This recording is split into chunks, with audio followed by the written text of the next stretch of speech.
Welcome back to Romantasy Chaos HQ, the podcast. We are Avery and Xavier Harleston, healthcare professionals by day, romantasy theorists, and aspiring authors by night. Today we are covering the epigraph from Iron Flame, chapter 18. But first, this is your warning.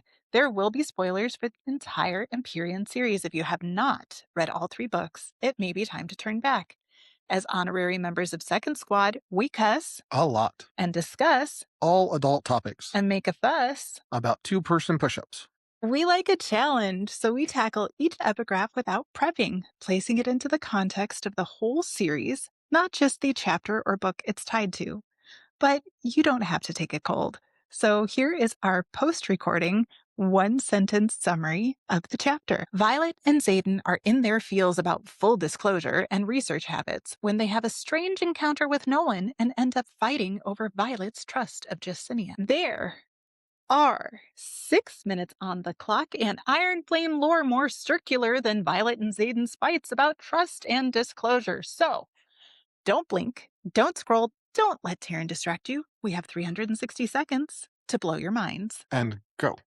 It was only when we pushed the wards to their true limits, extending them far past what we first thought possible and to what I now question as sustainable, that we defined the borders of Navarre, regretfully knowing not every citizen would benefit from their protection.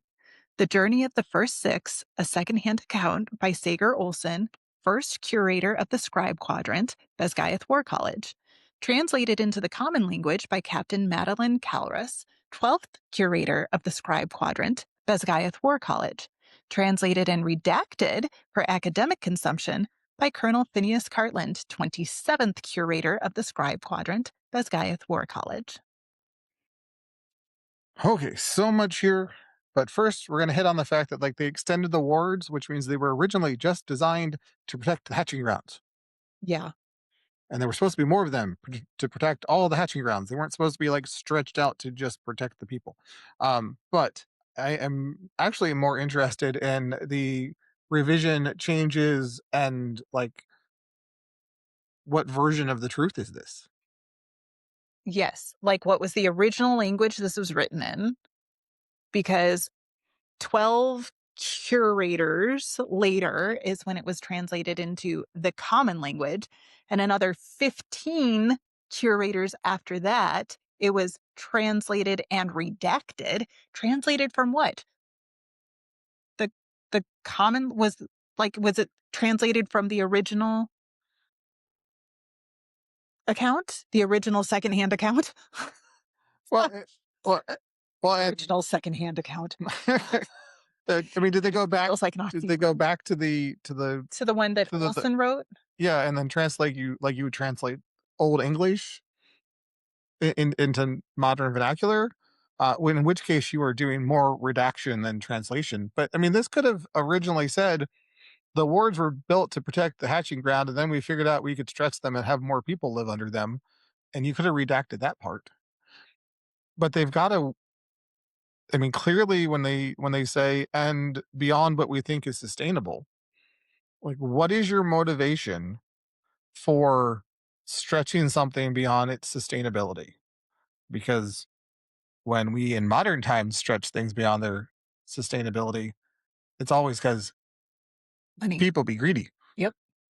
What resources are covered between the normal borders of the wards and the extended borders of the wards that Navarre wanted to claim as their own? And Tyrrendor, much of Tyrrendor exists outside the wards. So how did that become part of Navarre? What made them Tyrrendor? We kind of does. It feels like Tyrrendor. A, Tyrrendor's giant. B, they have a lot of natural resources. C, they have direct ocean access. D, they have natural protections because of the cliffs of Draelor and the mountains. So why did Tyrrendor choose to be part of Navarre? They could have been independent. They could have had, instead of Poromil and Navarre, they could have had Poromil, Tyrrendor as a sovereign nation, and Navarre. Well, and I think it's because Navarre needed Teladium and Teladium needed eggshells. But they had hatching grounds. Like, again, I see why Navarre would want Tyrrendor to be part of it. Why would Tyrrendor want to be part of Navarre?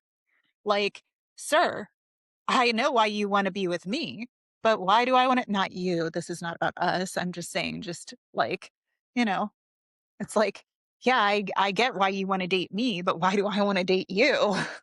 Like, sell yourself to me here, Navarre. Like, give me your pitch. What's your pitch, Navarre? We have dragons. They had hatching grounds. We have riders. They have more people. The most conscripts from everywhere in Navarre come from Tyrrendor. Well, yes, but Tyrrendor's. But we know that Tyrrendor's hatching grounds had dragons. Yes, black ones. And live there. Why? Murder dragons. Why are there no riders with those dragons? What do you mean? Why, if the Tyrrendor hatching grounds have had dragons living in them, why are there no people from Tyrrendor going into those hatching grounds and being like, let's bond? I don't understand the question. Like the first 6? Not the first 6. It's commented on the books that there are still dragons living in the cave system. In the cave systems of Orisha. Yes. Why is nobody from Tyrrendor bonding with those dragons? Because those dragons don't want to bond? I think the Empyrean has said, if you want to bond, let's keep everything orderly and do it at threshing. So are those like outcast type dragons? No, I think they're introvert dragons.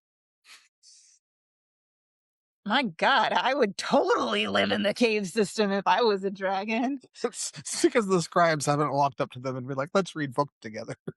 Let's parallel play. You go to your side of the cave, I'll stay on my side of the cave. Let's not interact, but we can be near each other, and that's enough. And let's hope for the speed reading signet. Oh, that would be a great signet, but it feels like actually a Griffin flyer gift, doesn't it? Mind worky? Yeah. That is our time. Did we blow your minds? Let us know in the comments. And remember, we love you. Stay out of the clouds, off the ice, and come back to us. We'll see you next time. See you next time. Remember, lore lovers, fantasy fanatics, and good girls, like, rate, review, subscribe, and share.